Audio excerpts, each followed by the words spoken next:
Listen, honey, I really hope you won't take this the wrong way. I just needed to talk to you about something. Sure, what is it? Yesterday, when I was walking out of the bathroom, I actually overheard your conversation with a friend. What conversation? You've mentioned that you wanted to convince David to sell this house. Oh, right, that. Do you really want to leave me with no place to go? I really wish that you were not talking about me. I wasn't. Then what was happening? I'm your mother in law. I live with you. I deserve to know. Nothing was happening, Mary. Why are you accusing me of such horrible things? I'm not at all. I'm just asking you a simple question. You're accusing me of lying and being mean to you. How could you even eavesdrop on my conversation like that? Please, don't get so emotional. Let's calm down and talk.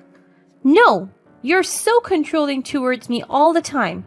You don't get how hard it is to be in my position. You'd already been a financial burden to us. What more do you want from us? Hi there. My name is Mary, and I'm a middle aged widow. I had been living with my son David, his wife Sarah, and my grandson Mac for the past 2 years. When my husband passed away, I felt really lost and alone. Living with my son and his family gave me a sense of comfort and security. However, things were not always rosy. I had always struggled to get along with Sarah.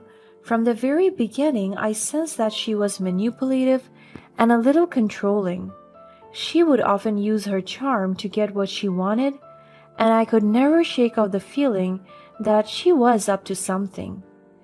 David, on the other hand, was always too busy with work to notice anything amiss. At first, Sarah's behavior was not too obvious because it was usually behind my back.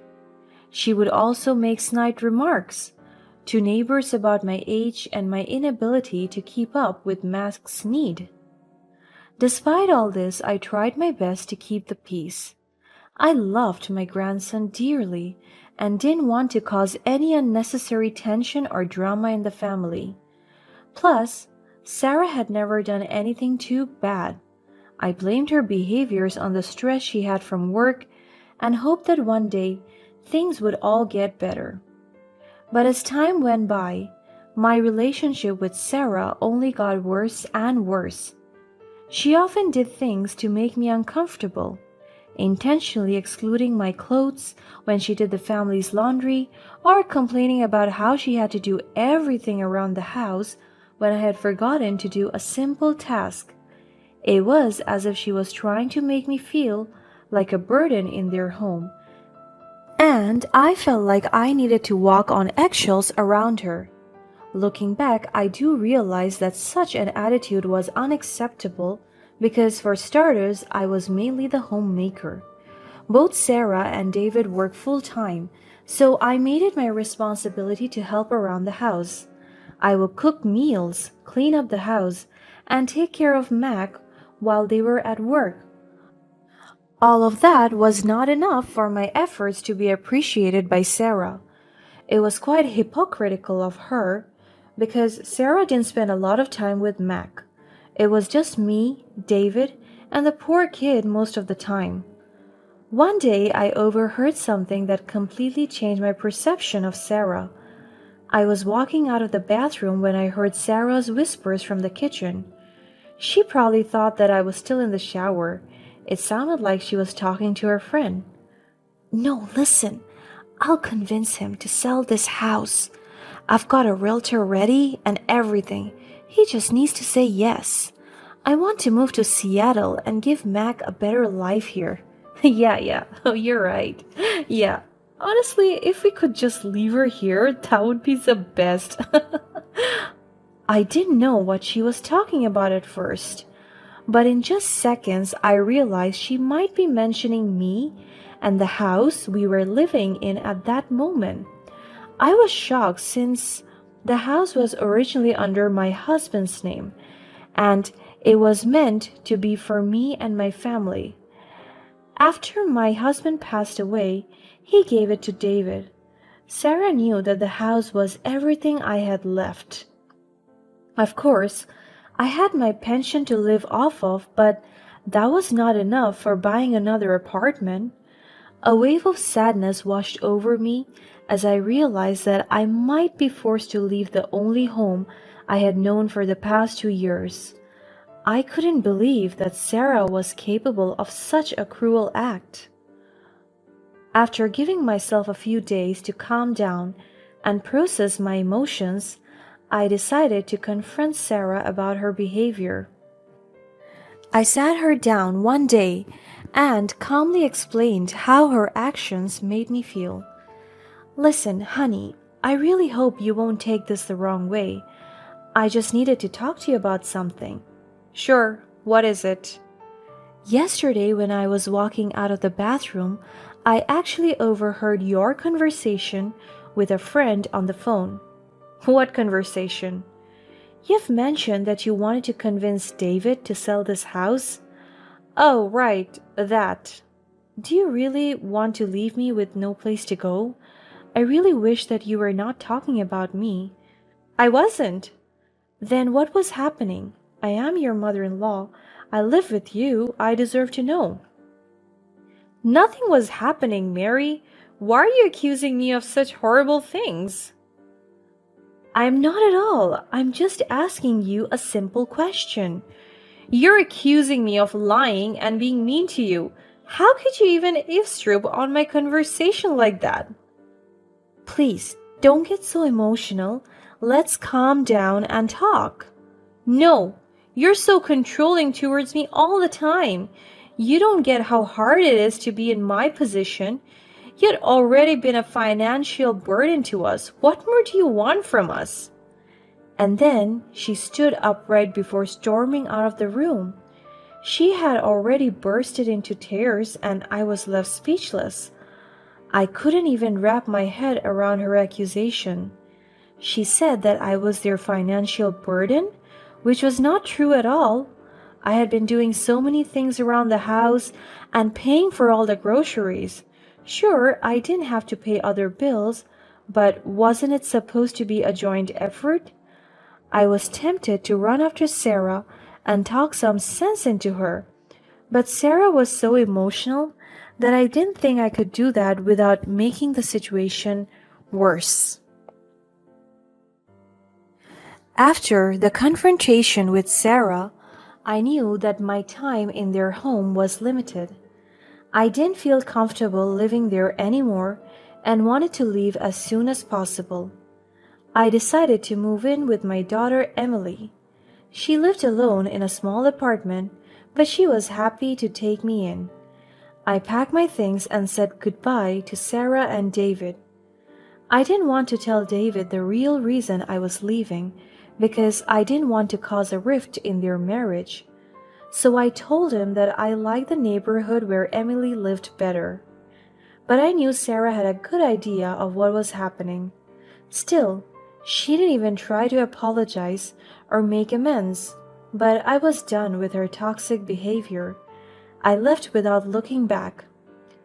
Living with Emily was a much-needed change of pace. She had a peaceful and happy home, and I was grateful for the chance to be with my daughter. Plus, Emily never failed to show me how grateful she was that I always tried to help out around the house. I was so content with my life that I even joined a crochet club in the neighborhood. Things were really looking up for me. Soon, a few months had passed since I left Sarah and David's home. Life had been peaceful, and I was loving my new living situation. Mac's birthday was coming up, and Sarah had invited me to help her prepare for the celebration. I came early that day, but I realized that Sarah's attitude towards me had not changed. She was being very passive-aggressive with me the whole afternoon, and I couldn't understand why. David was busy with work, so I tried to look past it and focus on the task at hand. I helped Sarah decorate the house and prepare the food for the party. However, she made snide comments and gave me looks every time I did anything that was not perfect in her opinion, making me feel uncomfortable and unwelcome. As the guests started to arrive, it only got worse. I tried to socialize and engage with everyone, but it was hard to enjoy the party with Sarah's negativity hanging over me. When it was time for dinner, Sarah realized that she had forgotten the blueberry toppings on Mac's birthday cake. She immediately blamed me for not reminding her, even though I had no knowledge of it.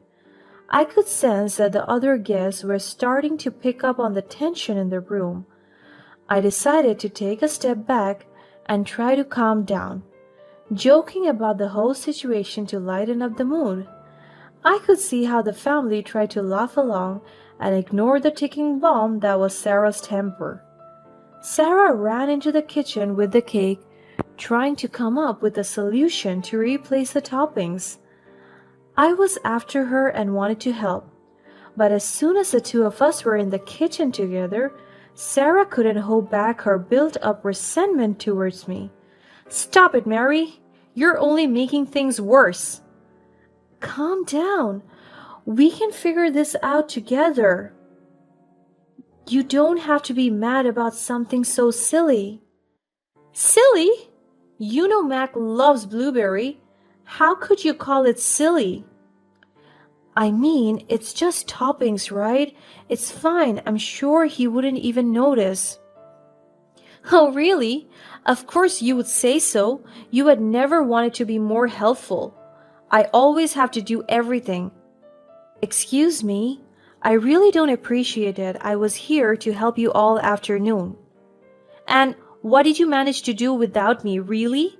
You left me to care for Mac alone in the last few months. Do you know how hard that has been on me, on my career?" "What? I didn't know that." "Of course, you didn't know. You didn't care. You left us alone with our own devices. You were such a selfish, terrible grandmother." "What?" "You don't get to talk to me like that. I cannot let that pass." "No, you don't talk to me like that. You don't even care. Get out of here." At that point, Sarah did something completely unimaginable. With the cake readily in her hands, she shouted at the top of her lungs and threw the cake in my face. I was completely taken aback, shocked, and humiliated. The other guests heard the sounds of me squeaking, so some of our family members ran inside to check on us. I was still too stunned to speak or even move. Sarah, on the other hand, was completely out of control. "You deserve that. You deserve that for having ruined this day for us." At that moment, the only thought I had was, poor Mac didn't get the party he deserved. I felt terrible that his special day had been ruined because of our argument. I quickly cleaned myself up and apologized to everyone for the scene that had unfolded. I knew that I had to leave the party immediately. I didn't want to ruin Mac's birthday any further. I left the house feeling angry, hurt, and embarrassed. David and Emily both followed me, but I sent David back. As much as I was mad at Sarah, I knew it was the right thing for David to stay. Emily, on the other hand, remained with me. As we walked down the street, I couldn't help but think about how Sarah had treated me. It was clear that our relationship had deteriorated beyond repair. It felt like Emily could sense how confused, disappointed, and sad I was, because she didn't speak a word during the whole way home. But she held my hands and gave me the most comforting looks. The next day, David called me to apologize for Sarah's behavior and to express his disappointment in her. He assured me that he would talk to her and that she would apologize to me. However, I knew that I needed time to heal from the hurt that she had caused me. Plus, he might also be a part of the problem. I confronted David and asked him if he had been pushing all the responsibilities to his wife. That was the only reasonable answer to Sarah's behavior, or so I thought. David's answer surprised me even more. It turned out that he had been doing most of the work since I was gone. I've been working longer hours than usual. I'm still picking up Mac from daycare and doing all the grocery shopping, cooking, laundry, and cleaning. That sounds like a lot of work. What about Sarah? Can't she help out? Well, she works too, but her hours are a bit shorter than mine. She says she's too tired to do anything when she gets home. That doesn't sound fair. You're doing all the work and she's not helping out at all. I know it's been tough, but I don't want to argue about it with her. I don't want to complain about it with you either. David, you need to think about yourself too. The way Sarah had been treating me is also unacceptable, and I'm not just talking about today. Yeah, you're right. I'm sorry. How long has this been going on? She had been more and more annoyed with me during the 2 years that I was with you two. I'm sorry. I didn't even know. Was she the reason why you left to live with Emily? To be honest, yes. Oh God, I'm so sorry, Mom. Thank you for saying that, but I think there's a bigger problem at hand now. What do you mean? Well, Sarah's attitude was not the only thing that I was unhappy with. I found out that Sarah has been trying to sell the house. What? Has she? How did you find out? I overheard a conversation. I tried talking to her, but she denied everything. I didn't know if it was something you wanted to. No, Mom, of course not. That was your house. That was Dad's house too. Listen, I have a very bad feeling about this. Just try to figure it out and be careful, okay? Okay, Mom. A few days later, David called me again and asked for my help in finding a good divorce lawyer. It turned out that he had secretly looked through Sarah's documents and journals and found out that Sarah had indeed been trying to sell the house herself and attempted to run away from her own family with the money. David was completely heartbroken. He didn't know how to process it, but it all made sense to me at that point. Sarah never wanted to be a wife or mother. That was why she was always so harsh on me. Deep down, she just didn't want to be in my place. She never should have married David or had Mac, but for some reason she chose to. Now she's making both of them suffer from her own selfishness. I was so sad and enraged, but there was nothing I could do. I could only comfort David and tell him that everything would eventually be fine. David knew that he had to do what was best for their family. He filed for divorce and sued Sarah for attempting to sell the house without his consent. The legal proceedings were long and exhausting, but David was determined to get justice for his family. In the end, the court ruled in David's favor. Sarah was ordered to pay back the money she had tried to take from the sale of the house, and she was forbidden to see Mac for the next few years. Fortunately, David was a strong man, and even though he was left to pick up the pieces and try to move on with his life, he was grateful for the support of his family and friends. David remained committed to being the best father he could be for Mac. Soon after the divorce, David and Mac moved to Emily's neighborhood, just so I could take care of them both. We all wanted to give Mac a sense of stability and normalcy, despite everything that had happened. Emily also offered to help out whenever she could. She would often come over to spend time with Mac and help out around the house. One day, Emily brought one of her friends, Christine, over to the house. Christine was funny, kind, and easy to talk to, and David found himself really enjoying her company. They hit it off right away, and soon they were spending more and more time together. At first, David was hesitant to get involved with anyone after his divorce, but he couldn't deny the connection he felt with Christine. David was surprised at how quickly things had progressed, but he was happy. Christine also formed a strong bond with Mac, and they would often go on adventures together as family. Christine was good for our family, and I felt like he was finally moving on from the pain of his divorce. And so, after so many ups and downs, we finally got the happy ending that we all deserved.